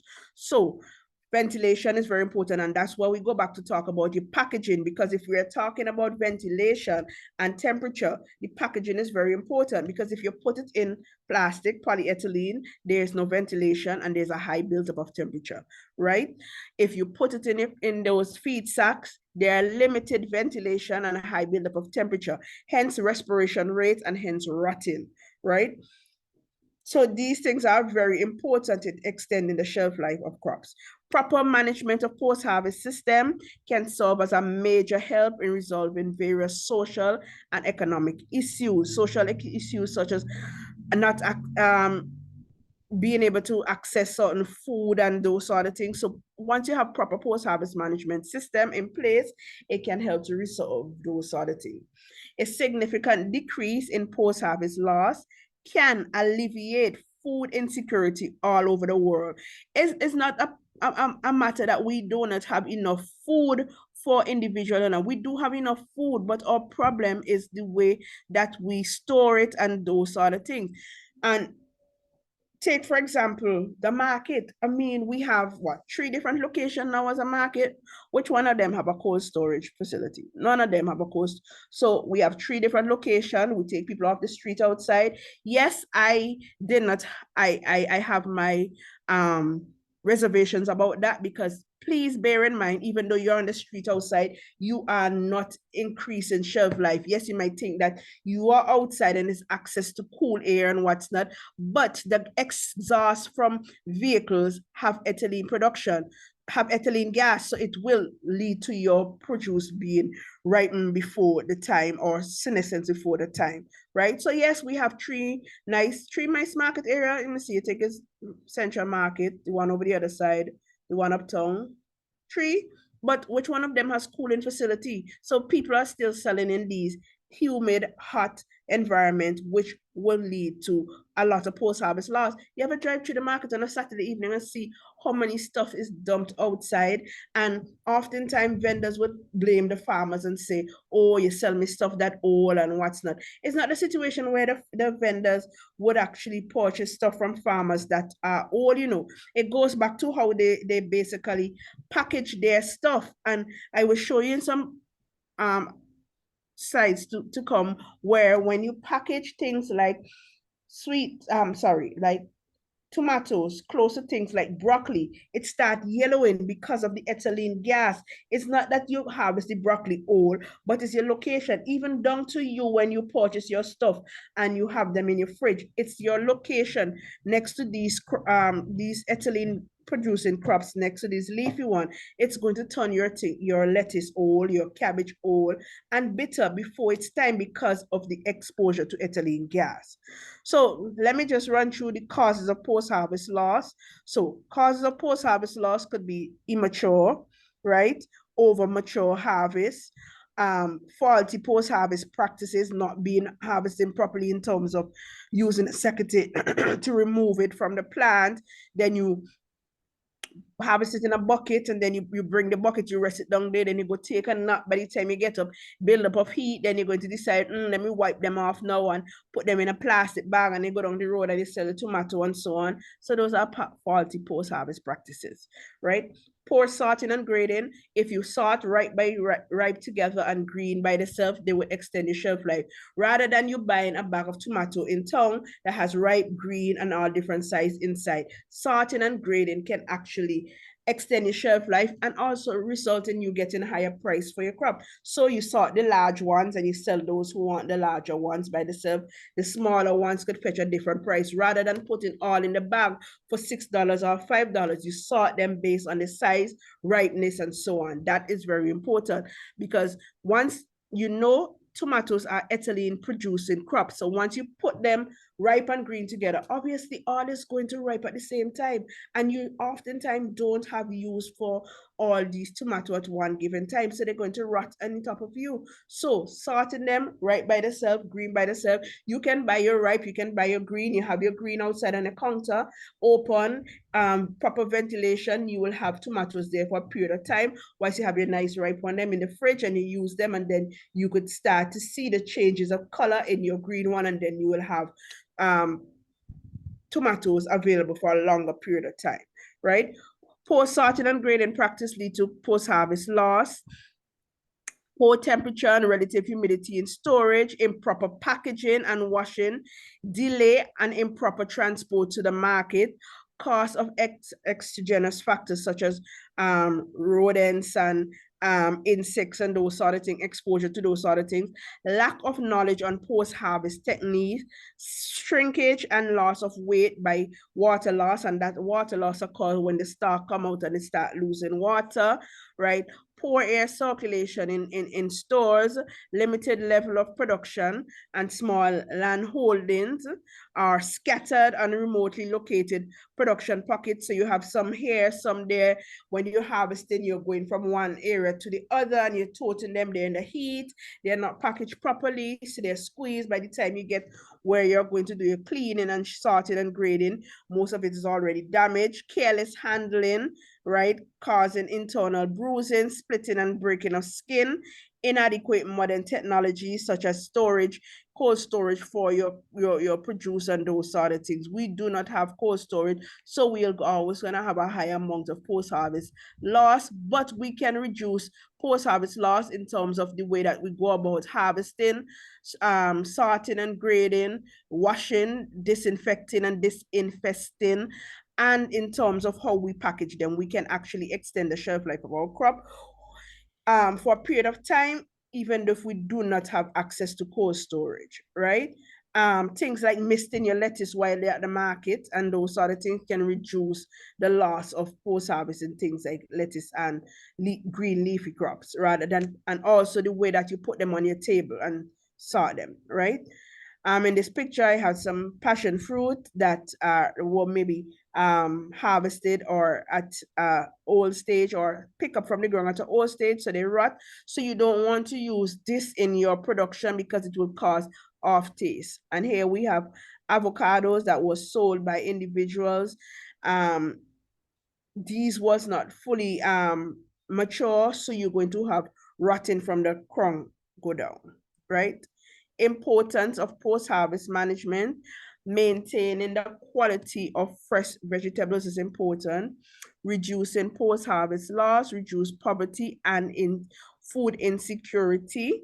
It increases market share and competitive of smallholders. It stimulates agriculture production and prevent post-harvest loss. It provides extra food to consumer, thus by reducing post-harvest losses. It improves human nutrition and health. And I like to actually stress on this part. It is difficult to increase 10% yield, meaning if your plant is going to give you 20 pounds or 40 pounds, it is difficult to increase that yield after harvesting. So you get 20 pounds from your plant, you get 40 pounds. It's difficult to increase the yield, right?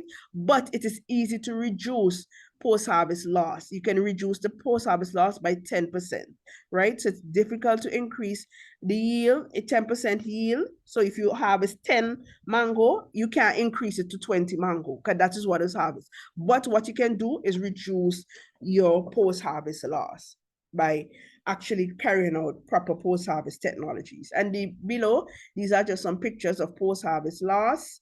And if we drive through the market on Saturday evening, we actually see things like these, right? So some other types of post-harvest loss is things like biologicals, in terms of it may have pest and disease. Chemical, right? You may actually, it may be exposed to certain chemical, it might have chemical spills and these sort of things, because you may store your pesticides improperly, so it's close to your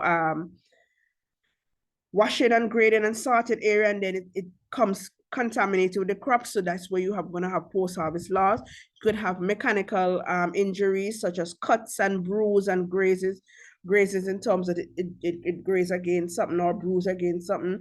You can drop it when you're harvesting it, scrape. These things are mechanical post-harvest loss. Physical mean things like heat, it's stored in a hot area, or you store it in the fridge at incorrect temperature and it end up getting things like chilling injury and those sort of things, or freezer burn, and it end up having things like water loss, right? Physiological post-harvest loss would be like it starts sprouting or producing root, it's going to rot, which is senescence, and all these changes are caused by increased transpiration and respiration rate. So the heat could actually increase or initiate sprouting or root formation, right? So when we talk about a post-harvest chain, we talk about from harvest, farm harvest to field handling techniques. And we know the field handling techniques: removal of field heat, cleaning, washing, disinfecting, sorting and grading, and storage and those sort of things. These are some field handling techniques, right? So when you get to the packing house, you have your area that you're doing your packing house. And honestly, the last time I saw packing house and those things on farm is when we were into banana production, because that was one of the requirements. You have to have an area where you're going to clean and wash your banana and pack them and so on. But that went out the window when banana went out the window, because you hardly can go to any one field and see that they have an area where they're going to harvest, clean, sort, grade, and pack, right? So pack houses would be able to, you'll be able to do your cleaning, your sorting, your grading, your sanitizing, microbial control, your packaging, cooling and storing techniques in these areas. No, well, most of these packing houses don't have cooling and storage techniques. It's just to clean, sort, grade, and so on. Transportation, very important.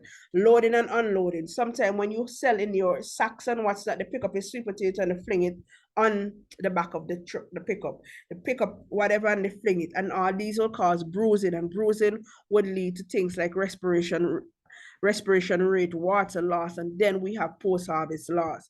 So all these things must be taken into consideration, and especially those individuals who comes to pick up your load and they want to sit on the bag, they want to sit on the planting and all these sort of things. These things should not be occurring, right?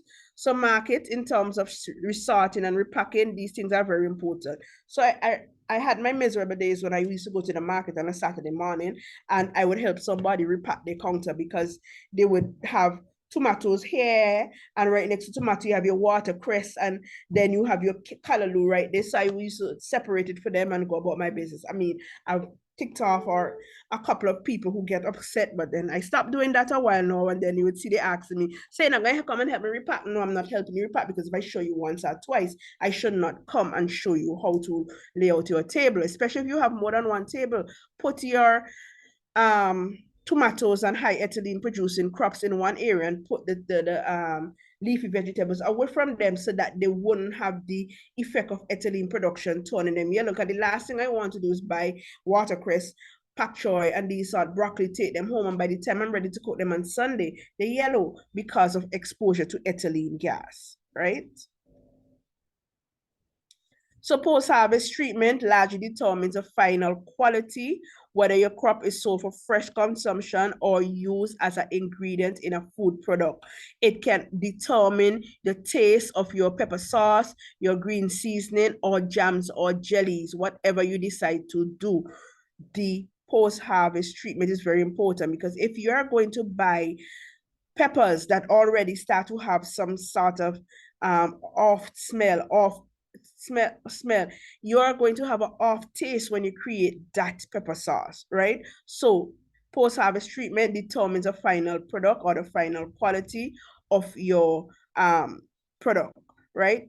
The different post-harvest handling techniques, we already went through them because they will extend the shelf life. So we have harvesting, pre-cooling, cleaning, disinfecting, sorting, grading, packaging. These sort of things. The aim of post-harvest handling of local produce is to deliver quality produce to the consumer. Quality cannot be improved after harvesting. So therefore, it's important to harvest fruits and vegetables at the proper stage and size for optimal quality. So you cannot improve them after harvesting, but what you can do is reduce post-harvest loss. And these are just some examples of what I went through before in terms of cleaning. What we do here, we clean and wash for like 3 to 5 minutes. You use a sodium hypochlorite solution, which is chlorine solution, which is bleach, right? And fruits must be washed so that latex can be removed. It's ideal when you're washing fruits, so you will have a gloves on so you don't nick or scrape the fruits, right? Curing is one of the effects of things like sweet potato and onion and ginger. So when you wash the sweet potato, you put them in a cool area, and the periderm would actually develop back in these that may have wound or scrapes or scratch. So cool area, not in a sun area where they will have direct sun, because that would cause sun scald and those sort of things, and you could affect the eating quality of your sweet potato. So sorting and grading, very important. So when you're sorting and grading, you're going to remove the disease one, the damaged one, because when you leave the disease and damaged one, it will actually spoil the others, right? So grading is very important. Grading according to the size, the color, and their maturity, so that you can extend the shelf life and also fetch a better price for your produce. So if you're grading them and you're selling these tomatoes, you put the large one together, the small one, and you could have different sizes for sale. So here in the picture, you have eggplant. So you grade them, remove the deformed one, you remove those are bruised, because the bruised one will cause the others to rot, right?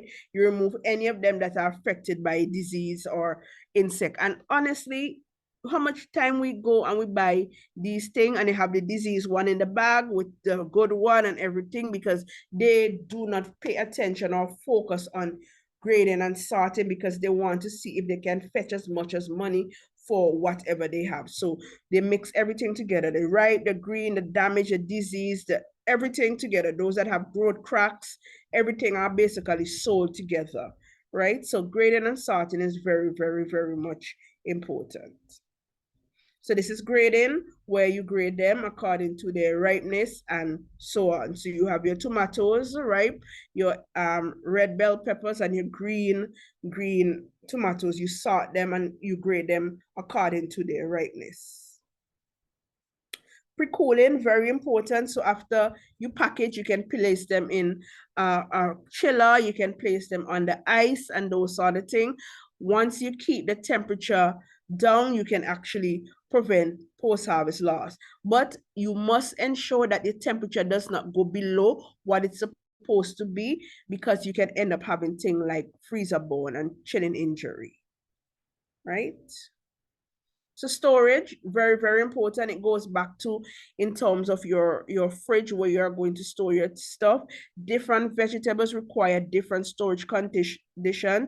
Starty vegetables such as root, tubers, squash, and members of the onion family are best stored at 60 to 70 degrees Fahrenheit, right, in a dry location. So you do not put them in the fridge, because your fridge temperature is 4 to 4 degrees Celsius. So you put them in the fridge, they're going to have change in terms of their texture over a period of time. It might not happen in a short period of time, but when you put things like sweet potato in the fridge, they tend to change in terms of they get black and what's not. So you try not to put them at these low temperatures, right? Because that is chilling injury. They actually affect the texture of or the flesh of these crops and reduce the eating quality. Most other vegetables can be stored at refrigerator temperature, and refrigerator temperature is 4 degrees Celsius. If you're not quite sure of the temperature of your fridge, you can put a thermometer inside so that you can know the temperature of your fridge, right? Also, the temperature of the fridge could determine how long your stuff lasts in the fridge, because sometimes some folks' fridge are not cooling as the way it's supposed to be, and it can actually be at a lower temperature, which would cause chilling injury, or at a high temperature that would cause the fruit to rot because they're not stored. The fridge is not operating, it's losing air. Maybe the rubber rung may not be good, and so you can have spoilage, right? Store vegetables and fruits away from ethylene fruits that emit ethylene gas, so things such as banana. The gas will cause continued ripening and possible decay. In the case of green leafy vegetables, it will cause loss of chlorophyll, so it starts looking like it's yellow, right? Storage temperature is very important, right? It is a key factor in affecting deterioration rate. It is the most effective tool in extending the shelf life of a fresh horticulture commodities, right? It can actually reduce things like spore formation and spore pathogen growth, right? Because when you did your microbiology class, it talks about the different types of bacteria that will grow at different temperatures and those sort of things, or those that would reduce at certain temperature, reduce the growth and those sort of things. So these things are very, very important. If the temperature goes abnormal than the optimal range, it can cause two things, right? Either injuries such as chilling injuries, or it can cause heat injury, right? So the main aim is to maintain the required temperature in vegetable storage, right? So here we can see an example of ethylene production. Ethylene gas is a gas that occurs in fruit naturally, right? Resulting from the ripening of the fruits, right? They may be produced when plant also, when the fruit is injured, it produces more ethylene. So here's why you don't want to have a damaged fruit among the good one, because it will produce more ethylene and it will cause your rest stuff to ripen and eventually rot. So in here you would see a green banana, and because of exposure to ethylene, it will eventually ripen. So here in the tomatoes, look at it, you would see control from first day right down to the last day. First day of no sort of ethylene. But look when ethylene is added, right? How fast that ripening is going to occur, right? So if there is no induce of ethylene, it will stay green for a long period of time. But once ethylene is exposed, it will ripen. So that is why you do your sorting and grading. So you will separate the ripe basically from the green. This is the effect of ethylene on things like broccoli and so on. So the effect of ethylene will actually cause the loss of chlorophyll. So ethylene gas is released by fruits and vegetables due to injury and decay during ripening. So the exposure can cause yellowing, shortening of shelf life, and increase in disease. So if you look at these below here, you can see ethylene production cause your cabbage to look somewhat yellow, or your broccoli to look yellow. And when they're yellow like that, they have this bitter aftertaste and you would not want to use them. So even in the storage in your fridge, try not to store broccoli and leafy vegetable in the same crisper with your tomatoes and so on, because you've been wondering if you're buying old stuff. You're not buying old stuff. It's just exposure to this ethylene gas that will cause them to have loss of chlorophyll, and you will have a bitter taste, right? And we're wrapping up transportation. Transportation is big. is a big and often an important factor in marketing fresh produce. Ideal transportation would take the produce from the grower directly to the consumer. However, we do not have ideal transportation system in terms of also cold storage, in terms of if you are getting your produce from the countryside, it's being transported in cold storage, not in exposure to sun, excessive amount of heat, so it will reduce in respiration rate. We do not have ideal transportation, so we are stuck with what we have. So what we have to try to do is pack them in breathable containers so that they can reduce the amount of respiration rate and have a longer shelf life. Loss directly attributed to transport condition can be very high. I talk about the guys on the truck sitting on your produce, throwing them into the back of their pickup and so on, right? The producers to be kept in the best possible condition during transportation as possible, right? To this end, produce should be packaged properly and loaded on suitable vehicles, right?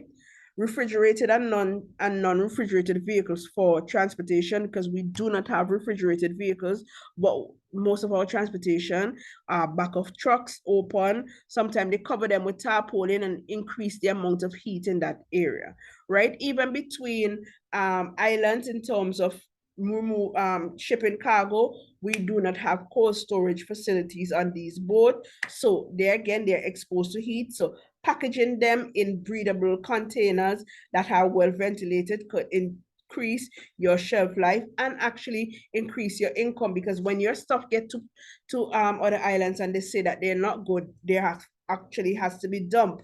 So we have to take these things into consideration. And as I say, we start from the head coming down and the way that countries accept certain things from our islands, right?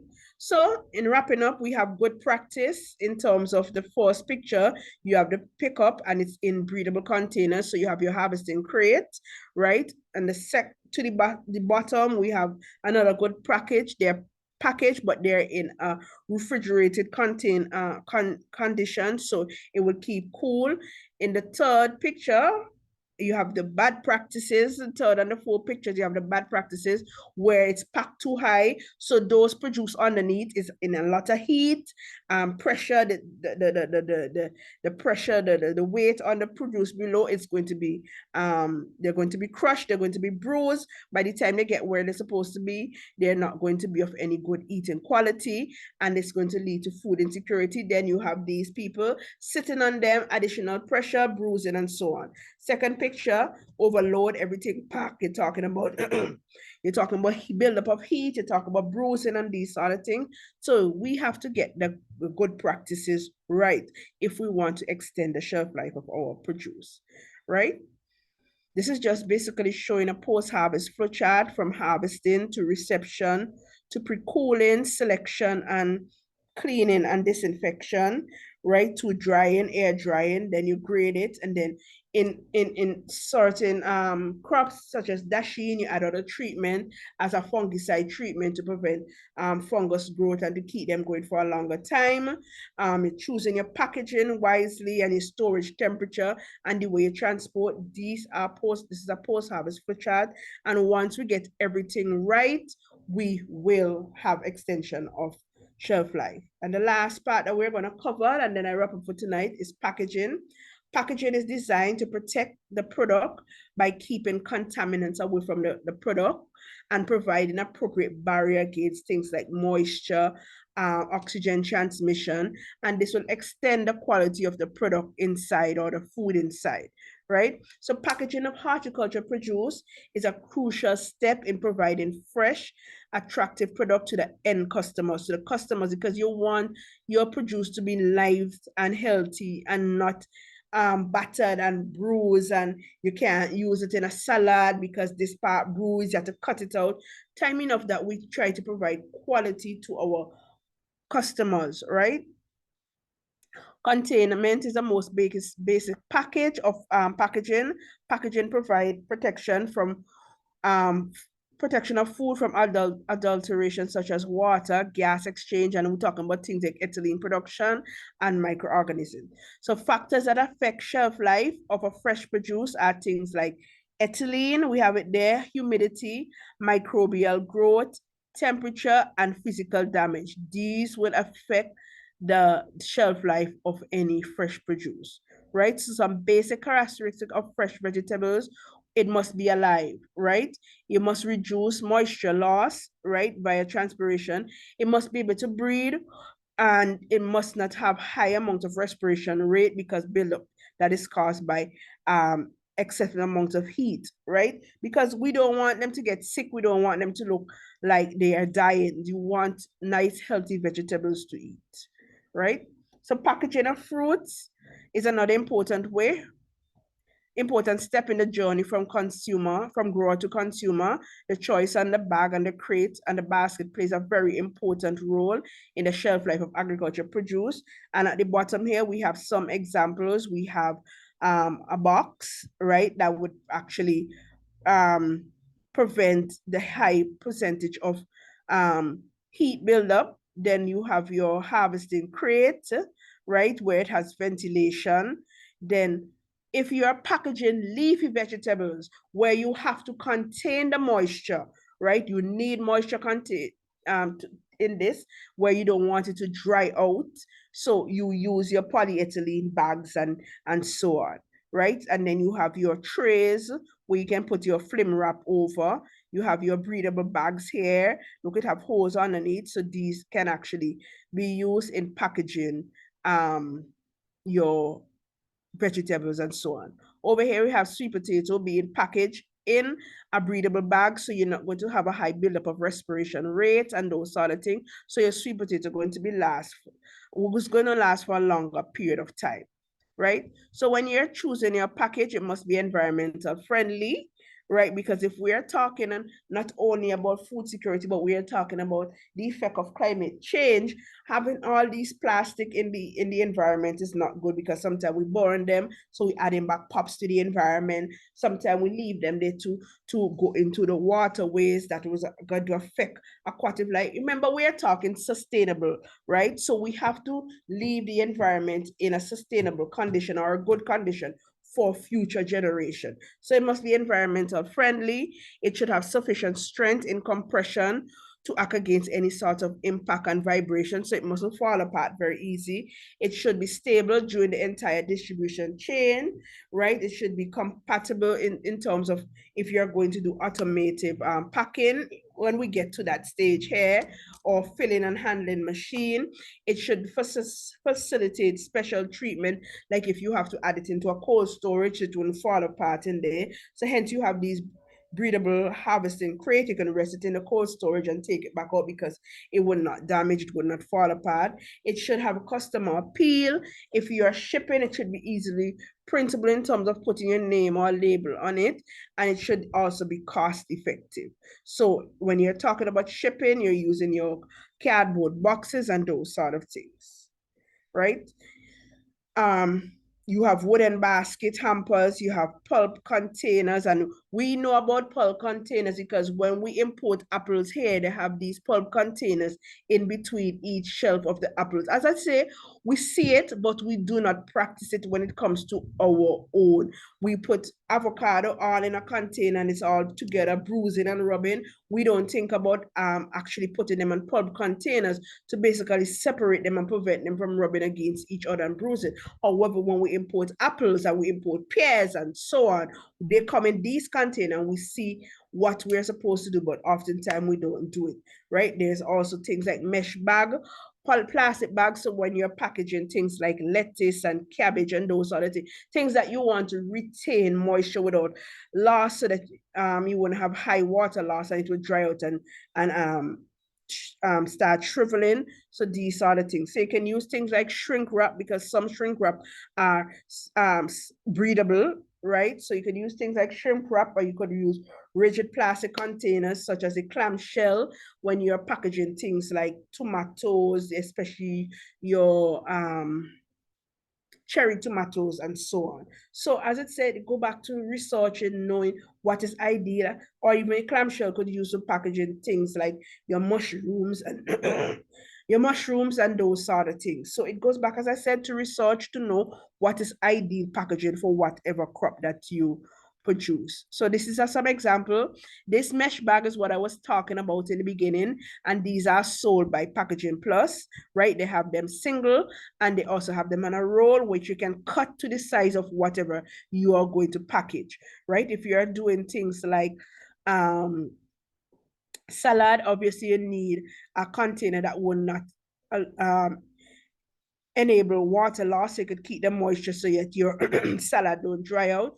If you're doing things like callaloo, you could put it in a tray, you could put it in a plastic bag because we want the moisture to be inside. If you're packaging things like tomatoes to take to someone, rather than putting it in a plastic bag, you can put it in a paper bag, and these paper bags would help to absorb moisture and those sort of things, and they're breathable. They keep them cool and nice, so you can get your tomato, your avocado, and the sweet peppers to someone like this. If you're doing those service where you're offering them to individual, especially if you're dropping them off at the office and they're going to be at the office all day until they get home, putting them in plastic bag is not ideal, because ideal in terms of things like tomato, eggplant, and those sort of things, because they will has a high temperature, high respiration rate, and ethylene production, and they will actually spoil. So putting them in paper bag is ideal so that they can last for a longer period of time. When you are doing your things like storing your dashi, your breadfruit, you can peel them, vacuum seal them, freeze them, or put them in the fridge, and they will last for a longer period of time. Here's how you could package your broccoli rather than have them open and exposed to ethylene gas, so you could reduce these sort of things. And these are just some example of packaging material, right? Just a reminder as we wrap up, it is difficult to increase a 10% yield, but it's easy to reduce a 10% loss. Losses can be caused by different reasons, but most important, they can be caused by biological, chemical, mechanical, physical, and physiological reasons. Lack of post-harvest knowledge, which you no longer are lacking post-harvest knowledge, but lack of post-harvest knowledge has led to a total loss in production. You are now a bit more knowledgeable, and with practice, you become more perfect as time goes by. So in terms of harvesting, you, instead of going and pulling your tomato from the plant, you cut it, right? So you can have a tomato that is intact. Also, your plant can last for a longer period of time. Ask the number, as the number of market intermediaries increases, so it also increases post-harvest loss. What you should try to focus on do is getting from farming right to the consumer, rather than having all these middlemen.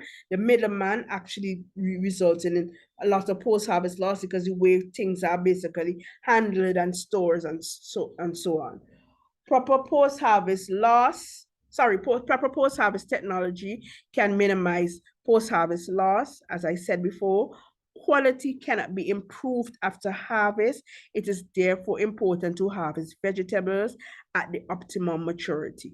Cleaning, sorting, grading, packaging, storing, and transportation are the major post-harvest activities that should be done at an appropriate time, and in order to extend the shelf life of your crop. Just a reminder, when you're planting, choose the good seed variety, right, that you can have optimum production. When you're growing, pay close attention, because these fall back under your pre-harvest factors. Pay close attention to the use of irrigation system, your pesticide and protection from insect. Harvesting method is very, very important, and you also have to focus on your hygienic condition, the choice of clean fruits, protect harvested fruit from things like insect and sun, right? In terms of your transportation, in terms of loading and offloading conditions, you must pay attention. Stop letting them pitch the sack onto the pickup and so on. Respect the cold chain conditions in terms of storing them at the correct temperatures to extend the shelf life. Sorting and grading will eliminate certain foreign bodies, and also choosing a proper packaging will extend the shelf life. Processing If we are processing, hygienic condition is very important. Different tests, which we will talk about in Thursday session, where we're going to talk about things like testing for quality in terms of using a color meter and all these sort of things. And in storage, handling, cold chain condition, very important in terms of the packaging that you choose. I still am very, this doesn't feel that comfortable when I go into Grey Supermarket and see that they are still storing banana and plantain in plastic bags, and oftentimes you see the result of that. You take the plantain, you get home, it's black and what's not. But you go to Massey and you see that the display and storage is not, it's not about maybe the way they want to display, because you could buy by the pound and what's not, but it's the ideal way in terms of ventilation. If you know, sometimes under some of them they have like a sponge, not really a sponge, but something like a matting to keep it nice and cool and moisture and those sort of things. And these are things that we have to look. So if you're selling these sort of things, it's not ideal to tie things like that have high ethylene production in a plastic bag. But you could see, when even if you visit Massey, some of these produce are there for a longer period of time, rather than if you have them in a plastic bag that sweats and cause respiration rates and ethylene production. So storage on display under fresh condition is ideal in terms of having them open, nice and ventilated. And that's it for tonight, folks. Next class, as I said, we're going to go over a bit. We're going to try to start on time, because agro-processing, I need to cover certain topics within the 2 hours, so you can grasp the full concept of agro-processing in terms of your processing area, what you do. One of the things I'm not going to cover is what you would do when you go into your kitchen, because in terms of having a checklist, what I would get to share with you is a post-harvest food safety booklet that I did, and you will get a copy of that. I will send it to Latoya and she will share it with you. But I wouldn't, as I said, I would not stress on that part, because when you have your session with Theo, she is going to talk about the checklist when you go into your kitchen in terms of food safety and so on. My focus would be on creating products and how you go about creating certain products, and in terms of testing for quality, so you can have consistency. So next class, we'll cover that. And before we start, we'll have 2 or 3 people doing the milli, most important lesson learned last class or yesterday, or what stood out to you. So that's a wrap.